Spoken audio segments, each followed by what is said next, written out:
So the big question is this: how do most agents who struggle to get the information that most successful agents hoard to themselves grow and prosper without this information?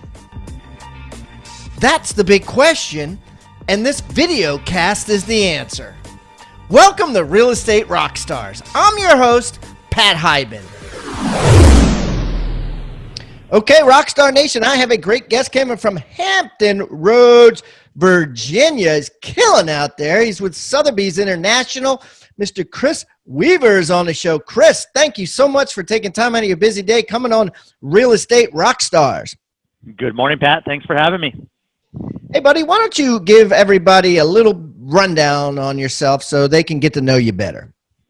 Sure. I've been licensed for just a little bit over 20 years. I actually got licensed here in Virginia Beach. I was 19 when I started in the business. They kind of joked at the sales meetings. They still gave me the bottle of wine, but the sales manager would walk up to me and say, "Don't tell anyone I gave you this," you know, for a winning top agent in the office. That's funny.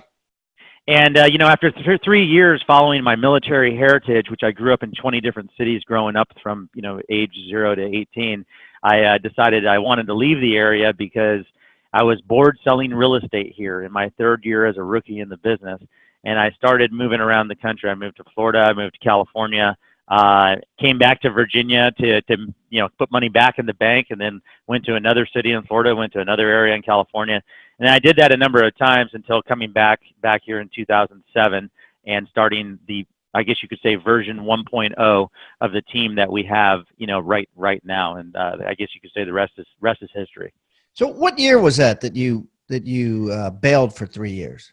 The first time I left was in 2000, and again in 2002, again in 2004. I kind of continued that military cycle until I had kids, and I have 2 kids now. Okay. All right. Single dad of 2. Okay. Hey, I mean, it's a great story that you can do that, right? I think a lot of people think that if they're in a market and they've built a business and they even take a month vacation, that it's going to plummet. And you know what I mean? That they're screwed. And here you took essentially a 4-year vacation and proved that not only weren't you screwed, but you thrived. Well, you know, it's all based on a couple of things. You know, number one, you got to have some sort of marketing system so you can kind of get back into it and get things going. But the other part is, you know, I grew my business like everyone else did at that time, repeat and referral, you know, really just, you know, building those relationships with clients. And I didn't stop talking to them when I left. You know, I mean, I talked to them maybe every 6 months or once a year or whatever. So when I returned to the market, I said, "Hey, I'm returning to the market. Who do you know who wants to buy or sell real estate?" And, you know, that referral stream just started coming in again. And, you know, you turn your marketing systems on as well, do some prospecting, boom, you're back in business again within a month or two. And, you know, I'll add that I started marketing a month or two before I even came back to the marketplace. So I was, you know, placing ads, generating 24-hour IVR call responses and whatnot, and more or less nurturing buyers, if you will. I mean, this was before we were doing it on the internet. Nurturing buyers before I even arrived. So when I arrived, I was ready to go. Wow, that's a great story. So, okay, so where are you today? Let's fast forward to today. Sure. Like, how many houses have you sold in the last 12 months or so, would you say?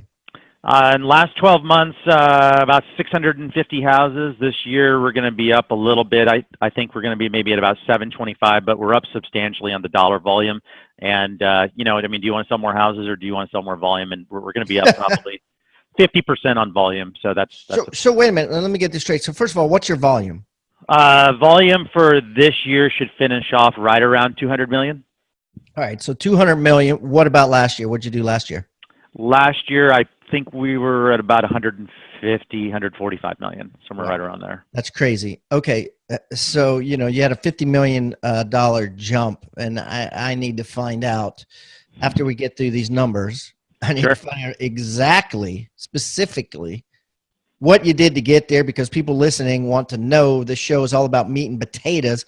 It's not about cliches and saying cool quotes from famous authors. This is about exactly what you did to go 50 million going up. So hold on a second. Okay. So Okay, so you're obviously kicking it. What's your team look like, or Okay. describe this going on here? Yeah, so on our team, we have currently have about 15 buyers agents on our team. Each agent selling somewhere on average in the low 20s as far as number of transactions per year. We have seven or eight listing partners on our team. Wow. Um, yeah, yeah, and they are listing machines, and that's pretty much about the complement that we had about a year ago. So we have on the team a very similar amount of agents. They're just doing more transactions per agent. Well, we got to find out that too, because to be able to duplicate a listing agent that's a closer, you Hmm. can learn a lot from that, right? We can learn a lot from what you teach them. So I'm going to find out about that too.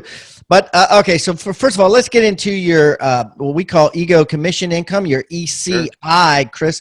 What is it? Well, you really don't think about that too much because that doesn't go into the bank. But I want to say that Sure. this year it's probably going to be right around 7 million or so. But that's just from the real estate side of it. We have several other vertically integrated businesses going on. I'll add though that not most, but a good amount of our listings are over 6% commission. I think we're running around 40% of them are at 7. So we have a pretty good yield per transaction as well, a little bit Yeah, higher. you sure do. So $7 million, that's great. What is your net profit on that 7 mil? Probably right now I would say net profit bottom line is probably right around 8%. Part of the reason why it's not in the 15, 16 range is we're kind of bludgeoning our way into the high end market, doing a lot of marketing to get into that space. We want it. We want to own it. We acquired the Sotheby's franchise a little over a year ago, and we're going after that market like crazy. So if you remove the extra marketing that we're doing to push our way into the marketplace, we would probably be closer to 15 or 16%. Yeah, sure. But let's face it, marketing is an expense, right? I mean, it is an expense, so we do have to count it, Yeah, but right? but this is the over and above marketing. This is I know. not this is the Well, yeah, adding a little extra juice to the I get equation, it. I think. I get it. I get it. What I'm saying is we just can't, I've had other people come on the show and be like, oh, well, my profit is, 30%. If you take out the money that I put in to grow it to rev up for next year. And I'm like, no, no, no, no, no, no, no. Right. You gotta subtract that off. So I appreciate you being candid with the 8%. I mean, you're still netting out 420 grand, which is certainly not chump change. I mean, it's certainly a good income. And then if you could, have other businesses on the side to make money in addition to that 420, it's even better. What other businesses do you guys have? That's a great question. So the real estate business really provides the backbone and platform for the other businesses, and the other businesses wouldn't exist, if we didn't have the real estate business as the backbone. And they probably provide probably right around 2/3 or maybe 60% more income over and above that initial number that you gave. Other businesses include, of course, we have a title venture. When you're doing the number of transactions that you're doing, we have title ventures. We're flipping houses. We have another real estate arm, property management, and we're really playing, like we're doing commercial as well, and we're really playing those businesses in such a way that we're in it to win it. I mean, if we're going to do it, we're going to go after it. Which one makes you the most profit? Title, flipping, or property management? If it's someone interesting. listening wants to decide, they're like, damn, I can't do all three of those. Give me one. Right. It's interesting because, the core businesses, primarily real estate related, the other real estate ventures don't make a whole lot less than the main one that I just talked about. So it's not like, smaller ventures making 100,000 and the main team is making 400,000. They might be making 200,000 or 300,000, together. And there's different reasons for all of them. I mean, title's just a great business to have. It provides a great amount, probably about another $150,000. Title's phenomenal. I mean, I'm always shocked that it's not more regular. I mean, 85, 90% commissions. I mean, you can't find that anywhere, right? Well, you can in other insurance products like whole life insurance and stuff like that. Well, we wanted we wanted to deliver a better product to our agents and clients. We really wanted to control the transaction and the process to deliver an extraordinary experience to our clients and our agents. And having that integrated together where our transaction coordinators are integrated, with our people in our title company just creates a very, very fluid process. And that's actually where we started with the title company. It wasn't even from an income perspective. We just wanted to create a better product. I really like property management because it's so safe. It protects, your core businesses. When the market does change, which it will here in the next year or two, I would say almost for sure, property management's the gift that just keeps on giving. So, it's just like your insurance policy. It doesn't make a ton of money, but it's definitely additive to the business. And we only have about 140 doors. If we had 400 or 500 doors, that would be a little bit different story. Yeah, and it's becoming less and less labor intensive too. With technology has really put a dent in the amount of labor required for property management. We've had several people on the show that have come on that own property management companies that have given us lists of apps and software now that you can get that just saves you from hiring human beings. Well, and outsourcing too, Pat. I mean, we've really been able to integrate outsourcing into just about every single part of our business. I would more like call it insourcing because we find our own people and we have our own group, and I mean, they really aren't integrated, part of our team. They interact with our team daily. They're respected as they're here, and they make our business much more efficient. We're able to provide more at a much lower cost. And again, it's insulation protecting us from the market when it changes. We have a lower cost structure, inside our company. I want you to think about the word toolbox. What is a toolbox? A toolbox is a box full of tools that you use to build something great.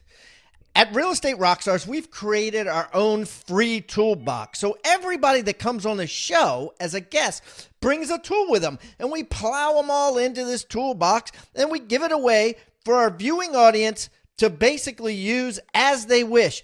Everything we put in there is an actionable item that can be downloaded, can be printed, can be used immediately. And we got things like scripts and dialogues, checklists for teams, checklists to keep agents accountable, referral forms that are filled out at settlement to get referrals by your buyers and sellers. Everything you could think of that you could use on a regular basis about real estate is included in this toolbox, and it's helping agents worldwide sell more houses and make their jobs a lot easier and processes much more efficient. And the thing is, it's absolutely free. All you got to do is go to hibandigital.com/toolbox or text the word toolbox to 444-999. That's toolbox 444-999. Do it now. That's awesome. Okay, so how'd you go from 145 million to 200? Give me some specifics of what you did, what you changed. Well, I mean, we have been working on what we call a flight to quality for the last 3 or 4 years, where everything we do is done extremely well. We have a very cookie cutter approach, with our properties. It doesn't matter if it's a $120,000 property or a $1.5 million property. We use pretty much the same tools. It might be overkill on our lower end properties, but on our upper end properties, it's absolutely necessary. And what that's done is it allowed us to be respected in the marketplace as a leader providing the best service in town. And as such, we've been able to get those luxury listings. And finally, about a year and a half ago, we were able to acquire the franchise from Sotheby's International Realty to actually start a franchise here in our marketplace. And of course, that's made a tremendous difference for us. We've seen our average list price zoom from about 270 about a year ago when we started with Sotheby's to about 640 in the MLS as of now. And that's just in a year and a half. Wow. Okay, so let me slow down on this, right? Okay, so you were an independent company, right? What were you called? We were just called the Kris Weaver Real Estate Team, and our approach with Sotheby's was very, very unusual. They at that time weren't even pro team, and we were able to convince them that we would be a great franchisee, and we wouldn't just grow the team, but we would actually grow the franchise. So now we're now. They didn't want it to be like what they call a teamerage, right? Mm-hmm. Where it's basically just your team. I know some people that have opened up Remax offices and their teamerages, mm-hmm. and other offices. teamerages, and a lot of times the brokers, just explain to people listening, don't like that. They're like, no, we don't want a teamerage. We want you to have other agents on a traditional brokerage model. So Correct. talk to me about how you got around that with Sotheby's. Well, I mean, we told them that we really wanted to bring the brand to the marketplace, and we were the leader that could. We already had the culture. We were already doing things the way that they wanted. We were already forward thinking with technology. And I mean, if you go look at our inventory, everything looks great. From bottom to top, everything looks great. And really, we were probably one of the only people in the marketplace where we could offer that kind of level of vanguard service to protect their brand. And then I told them, hey, look, I'm going to go ahead and not only bring the brand to the marketplace, but we're going to add offices, that are non-team. We're going to add agents. We're going to add other teams so that we can bring what this brand offers, to everyone here in the marketplace who we think is a good cultural fit for the company as a whole. So anyway, they bought into it. It's been a great marriage for them and us. It's done absolutely phenomenal things for our team and other teams that we've brought on as well. I mean, we've seen other teams see similar results to what we've had, and it's been a tremendous blessing. So that's a lot of the way that we got that value. Did someone else have the franchise? Did someone else have the Sotheby's franchise and they lost it and you got it, or was it non-existent in your marketplace? In our marketplace, it was completely non-existent. Okay, but you had to. It sounds like you had to struggle to get it. There was quite an interview process. I mean, they check out everything from parking tickets that you had when you were 17 years old to every single business arrangement that you've ever. Oh yeah, I mean, they have to protect their reputation. It's. Okay, so was that like magic dust? Just sprinkling Sotheby's on your name, and all of a sudden your sale price goes from $250 to $650. I mean, well, really, there had to be some action that you took on your part. Yeah, good question there. I mean, the answer would be yes and no. We were already a prospecting marketing organization. So when we added their magic dust to what we were already doing, yeah, it made a huge difference. So it was probably gave you confidence in like that 1.5 or that $2 million house, right? Like if you cold called and expired and were like, I'm with the Kris Weaver team, with Kris Weaver and Associates, you were probably, or your agents might have been guessing insecure. But now that they're saying, hey, this is Marcy Chapman, with Kris Weaver Sotheby's International. Atlantic Sotheby's International Realty. So our team is not the brokerage. So we actually operate two completely different companies. Our team is now inside of the brokerage, but we created the brokerage. We own both. But they're still in the brokerage. They still have to pay franchise fees, right? Of course. But the way that conversation went, and I'll take it from the ISA models. We've always had several ISAs on the team.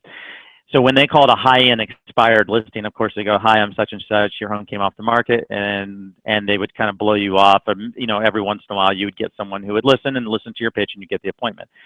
Once we started telling people that we were with Sotheby's or we were going to be with Sotheby's, literally the seller would stop in their tracks and go, "Okay, I'm listening."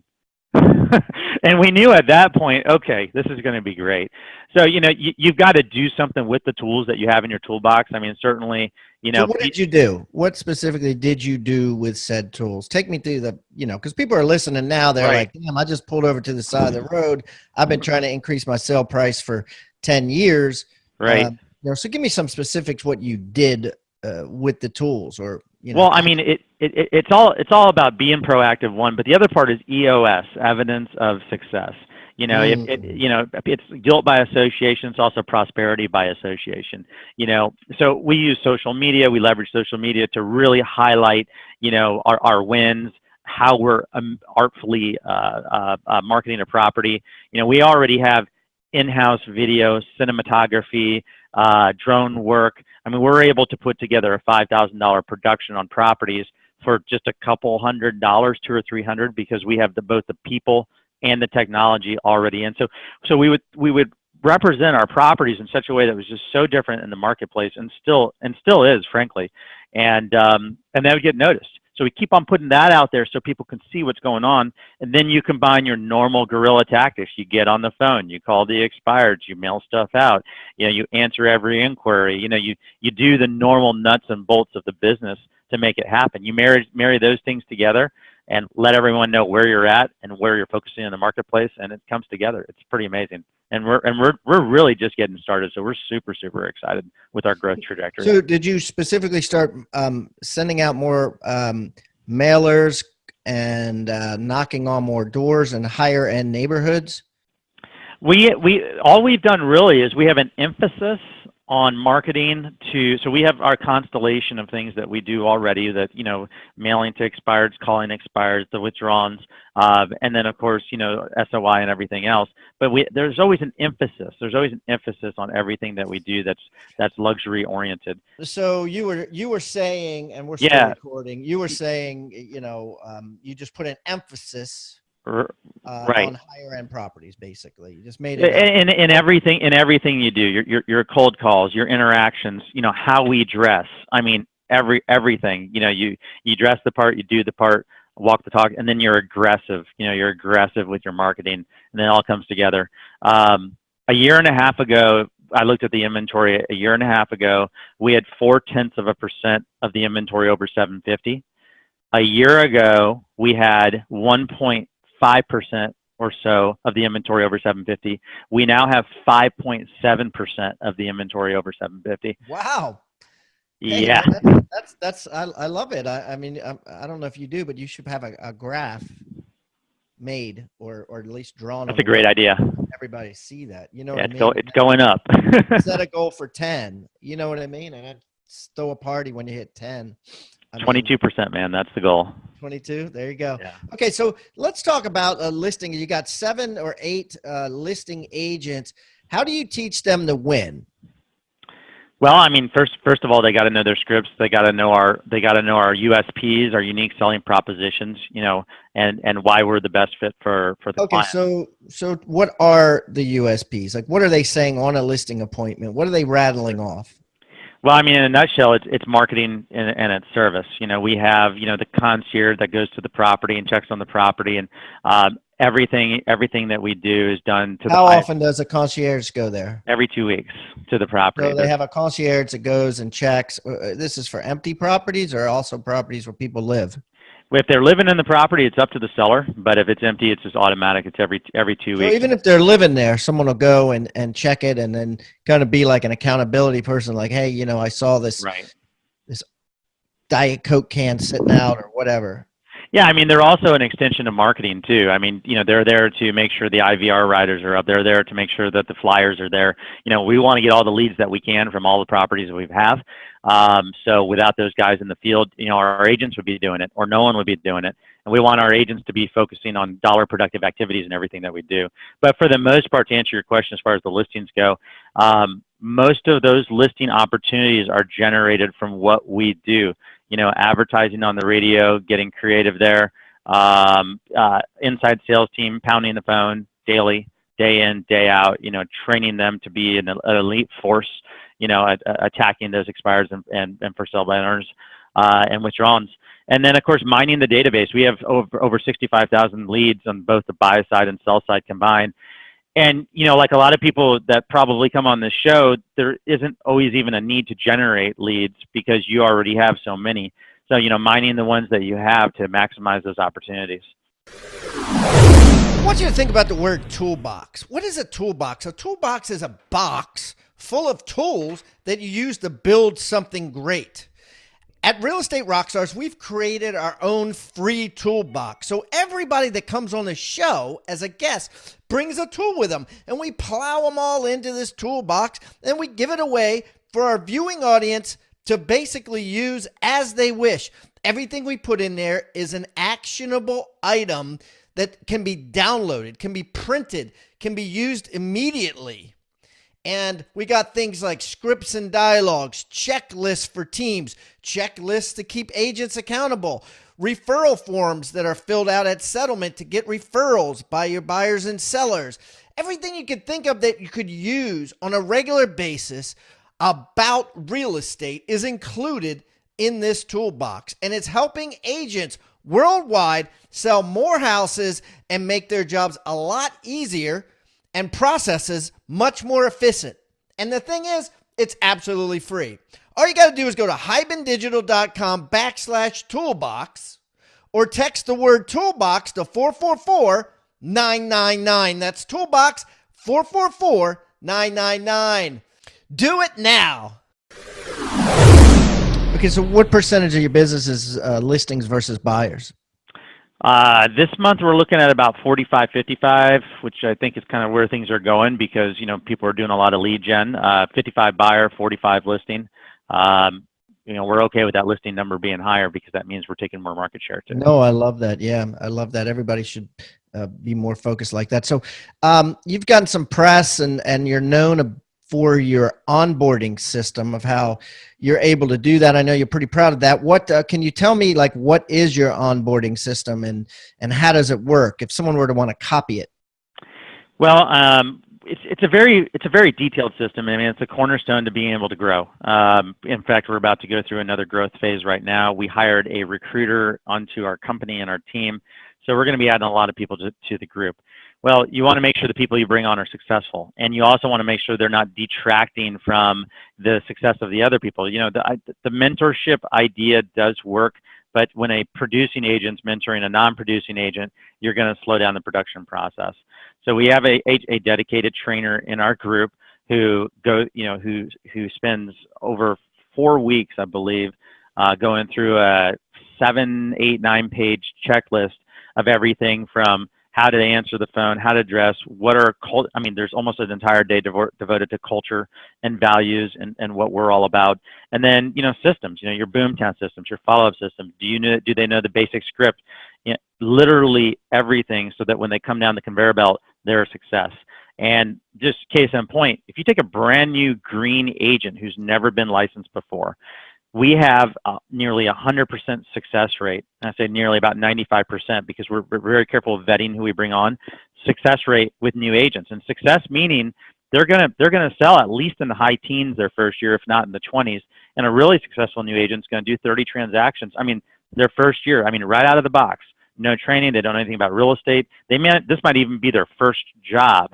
So it's a very, very thorough system, so that the agent is able to, get on the ground running. They're not wasting leads. They're not taking the time of the other agents, and they're able to go into production right away. Now, I believe that every brand new agent has a battery charge of about 6 months, and as soon as they get their license and they come into the office, that battery is being drained. So you better make sure that they're up and running, ready to go, because everyone gets their license with a lot of enthusiasm. And we don't want to see that go away when they come on board. Yeah, I love that. It's so true. And one of my favorite books is The Alchemist, and he talks about it with beginner's luck.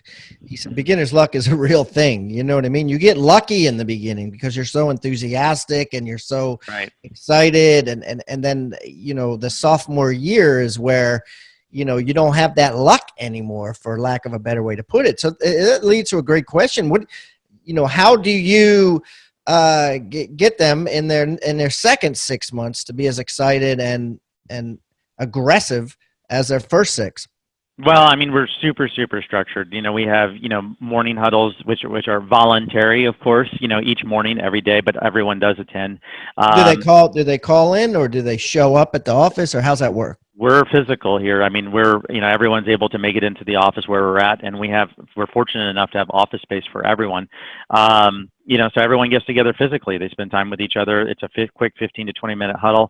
So everyone starts out on the right page. And what do you do? Are you as the leader, do you give them an inspiration, or do you go around and say, tell me what you're working on, or how does that work if someone wants to emulate it? It's a combination of things. It's a combination of accountability. It might be inspiration. It might be systems. It might be training. And generally, it is. Throughout the course of the week, we are hitting all those points. I don't really like the huddles where it's every morning you go around the table. How many did you sell yesterday?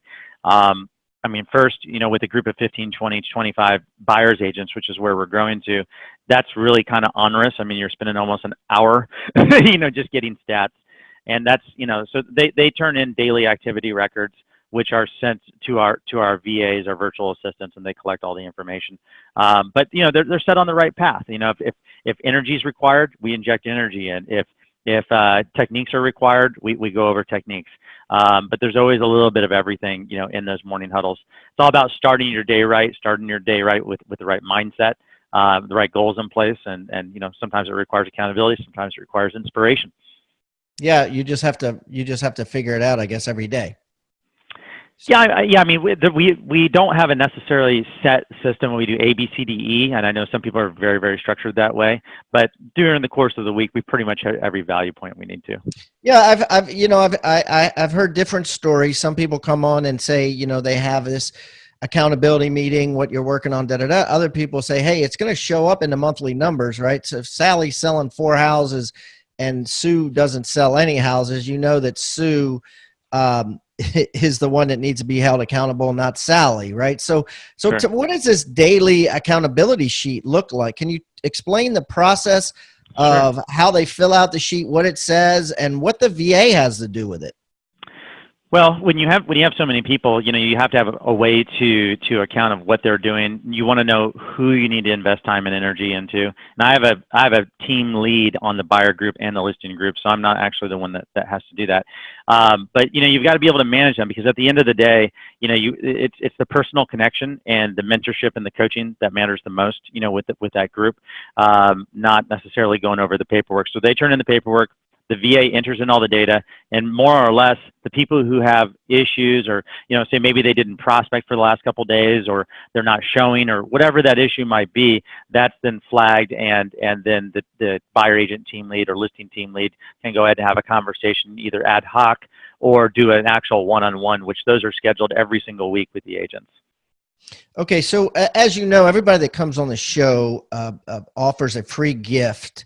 That is, a PDF or downloadable tool that they can utilize in their work day or their team's work day. And that would be a great gift. If you wouldn't mind sharing that, we could put it in the toolbox. Could I get a copy of that daily checklist? Sure, absolutely. I'll include it. That would be awesome, guys. And then it'll all be on Kris's show notes, which, by the way, Kris is spelled K-R-I-S. It's Kris Weaver with a K, and it's hibandigital.com/Kris Weaver. It will be in the show notes, this tracking form. You should definitely look at it. We're also going to put it in the toolbox, hibandigital.com/toolbox, among other things that other guests have added. Okay, Kris, let's wrap this up with our flagship question, and that is this. Let's say I took you or one of your agents. I'm going to just say you. Put you on a desert island. Right? And it's not desert. That's the wrong word. Put you on an island. There's a lot of commerce. There's a lot of things going on there. Sure. And people are buying and selling houses. I'm going to put you with 9 other agents who you're competing against. I'm giving each agent $1,000, a laptop, computer, and a cell phone. And I'm telling the agents, you have 6 months to sell as many houses as you can. Whoever sells the most houses in 6 months wins $10 million. The only commonality you have with these 9 other agents is nobody knows anyone. Okay, so no one. How's Kris Weaver going to win this game show and win this $10 million? Well, if I only have $1,000, I think I'm going to use the trifecta of, I'm going to use social media, targeted social media, so that I'm assuming we're on an island. So let's say there's 5,000 people there. Yeah, there's Facebook. I like that number. So 5,000 is easy. I can make that $1,000 go a long way to let those people know I'm in the marketplace and that I'm successful. Probably borrow other agents listing. Hey, you just sold this property. Do you mind if I marketed it as sold? You just listed this. Do you mind if I marketed? You ask enough people, they'll say yes. So boom, now I'm known in the marketplace. Then I'm going to get my headset on. I'm going to start calling expires. I'm going to start calling for sale by owners. I'm going to make sure I have a pre-listing package together so I can put my best foot forward. And, I'm going to go after those things like a gorilla. And then, of course, hey, when you don't have any more people to call, what are you going to do? You might as well go ahead and do the passive thing and grab some open house signs. Do that the right way too. Promote those online. Use lots and lots of signs. And I'm going to be working 10 to 12 hours a day. And I think that's the key part too. You're not going to work 8 hours a day if you're going to kill it. I mean, you're going to work 10, 12, 14 hours a day. Work your plan with the beginning and the end. You don't want to have imbalanced work-life balance forever. But, at some time when you're getting started, if you really want to crush it, you got to put the time in. There's no way around it. Yeah, that's a good answer. And I really think that it's actually 20 hours a day. I mean, I really think new agents today should pretend that there is a $10 million prize at the end of 6 months and work 20 hours a day and Right. sleep 4 and see what happens, right? What do you think would happen? Well, I think if it was a focused 20 hours a day, they would probably get the $10 million prize. I mean, I think, that we're talking about time, I see so many agents, so many times they show up, they do stuff, they're using their computer and everything else, but you and I both know real estate is a contact sport. If you're not talking to people, you're not going to make the deals. So the time that they spend has got to be focused, and it's got to be focused on, either sharpening your craft or talking to people, writing contracts. That's it. Yeah, I love it. Dollar productivity, right? Yes, sir. Listing homes, working with buyers, prospecting, and negotiating. Those 4 things. That's all that makes you money today. DPAs, man. Love it, dude. Well, Kris, this has been awesome. Like I said, guys, everything we talked about and that sheet that Kris promised will be on hibandigital.com/Kris Weaver with a K, K-R-I-S.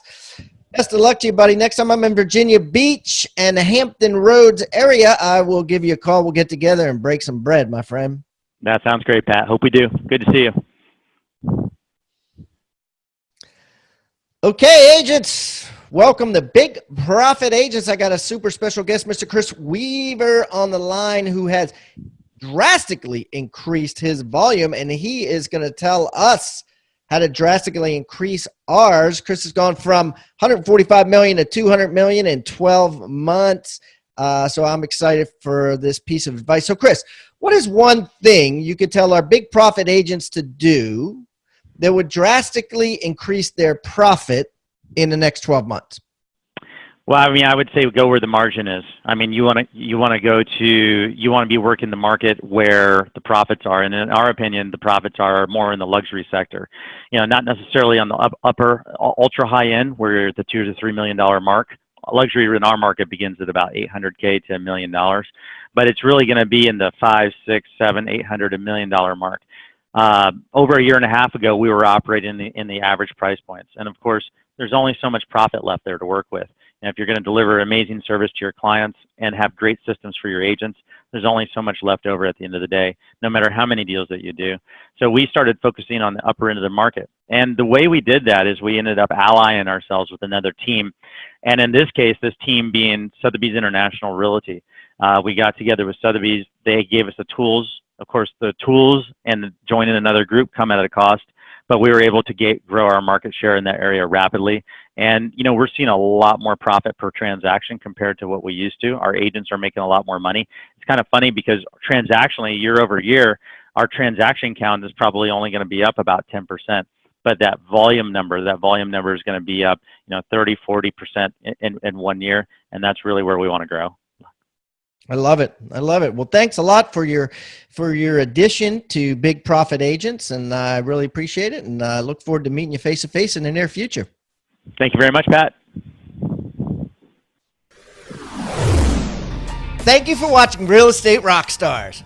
Please give us a review wherever you're watching or wherever you're listening. We eat feedback for breakfast. And I don't care whether you give me a 1-star review or a 5-star review. I just want the review. I want to know what we're doing right and what we're doing wrong. Would love to improve things. Hey, and listen, please subscribe. The more subscribers we get and the more reviews we get, the better guests we'll get for you in the future. Feel free to reach out to me anywhere on social media. Just type in my name. I'm everywhere. And I look forward to meeting you in the digital world. Have a great day, and thanks again for listening to Real Estate Rockstars.